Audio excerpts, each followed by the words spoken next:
Bismillahirrahmanirrahim. Assalamualaikum warahmatullahi wabarakatuh. Pemirsa yang dirahmati Allah, marilah kita simak ceramah dari Ustadz Adi Hidayat dengan tema cara membahagiakan ayah dan ibu. Sebelumnya marilah kita berselawat terlebih dahulu. Allahumma sholli ala Sayyidina Muhammad wa ala ali Sayyidina Muhammad.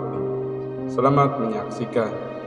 Mantan ayah itu sekalipun telah wafat. Bahkan banyak kisah di dalam Al-Quran. Dari perbedaan keyakinan pun, sosok-sosok Nabi terekam dalam sejarah. Untuk keluarga terdekat itu, sosok-sosok orang soleh masih mendoakannya. Ya, kita tidak tahu hikmah apa yang ditetapkan oleh Allah dalam kehidupan kita. Karena itu sesuatu yang kita akan dapatkan di masa depan. Boleh jadi ujian terbesarnya adalah konsistensi kita sebagai seorang anak untuk berbakti dengan cara yang berbeda. Sepanjang orang masih hidup, jangankan ayah kita, paman kita, yang tidak ada hubungan dengan kita pun, dia masih punya peluang untuk jadi orang baik sebelum nyawanya sampai di tenggorokan. Betapapun sikapnya kepada kita. Anda kenal Fir'aun? Bilang kenal, saya pulang.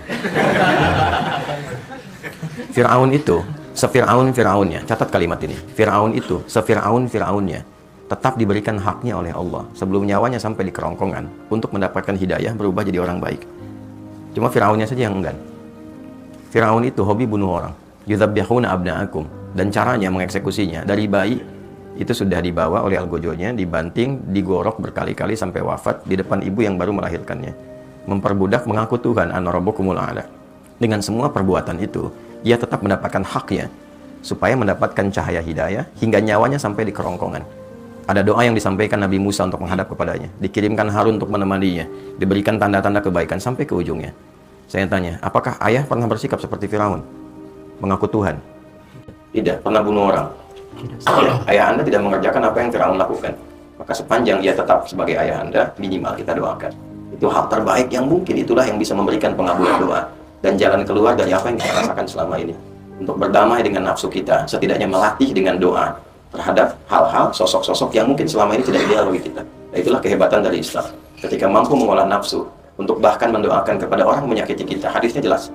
Doakan bahkan orang yang mendolimimu. Yang nggak kenal aja mendolimi. Nabi mengajak kita minimal mendoakannya. Umar itu kan masuk Islam ya, karena doa Nabi kan.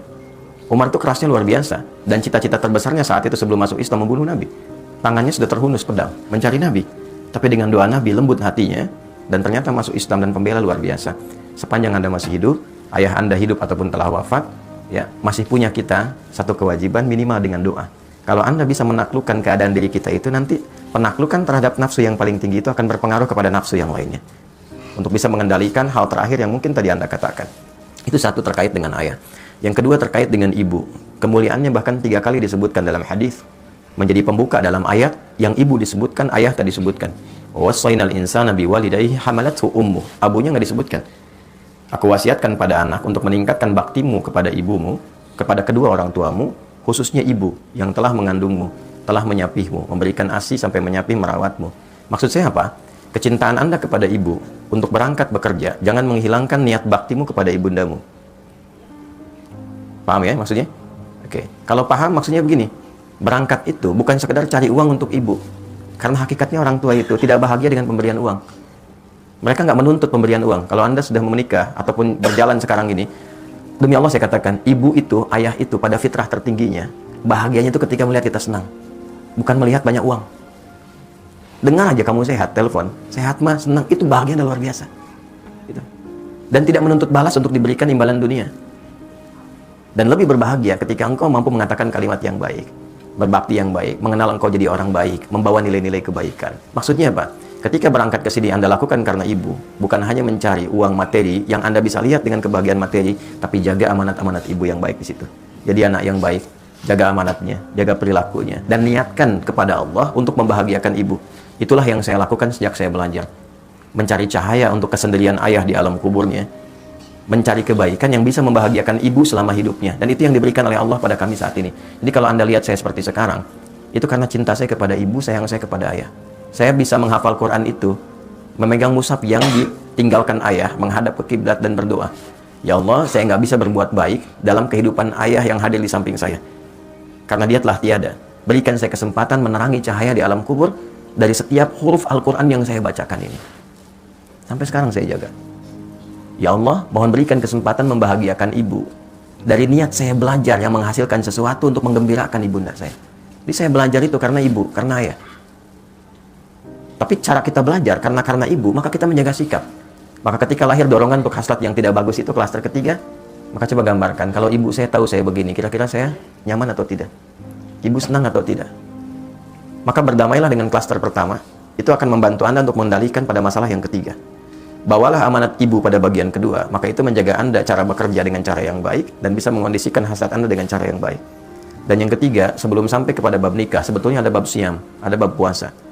Ya, ya ma'syarasy syabab, man istata'a minkumul ba'ata falyatazawwaj, fa in lam yastati' fa 'alaihi bisiyam. Duhai para pemuda, para pemudi, jika tiba muncul puncak hasratmu secara biologis yang tidak mudah mengendalikannya, Nabi sudah antisipasi itu 15 abad lalu. Maka berusahalah untuk menikah. Kalaupun belum ada kemampuan untuk itu, bukan hanya kemampuan material, ya, kemampuan emosional, kemampuan memanage waktu dan seterusnya, maka fa'alaihi bisyam, paksakan dirimu untuk melatih puasa. Puasa. Ya, puasa itu paling efektif. Puasa itu meningkatkan taat, mencegah maksiat. Ketika Anda melakukan tindakan itu untuk memuaskan hasrat, tapi ketika sedang puasa, itu Anda tahan. Minimal takut batal puasanya. Nah, terus melatih itu sampai kemudian ada pengendalian yang terbiasa walaupun tanpa puasa. Lakukan itu di awal dulu demikian. Puasa, puasa, puasa. Sebulan penuh puasa. Untuk Ramadan kan? Nah, waktu Ramadan kan tidak dikerjakan. Kenapa? Saat puasa kan? Nah, maka bawa itu dalam kondisi sekarang ini. Walaupun tidak Ramadan. Senin dulu, Kamis dulu, latihan. Dengan 2 tadi tambahkan. 1 klaster pertama berdamai dengan masalah awal Anda. Yang terakhir bawa niat-niat yang baik untuk ibu Anda. Kemudian berlatih puasa. Sampai punya kematangan itu. Sampai menemukan jodoh yang terbaik.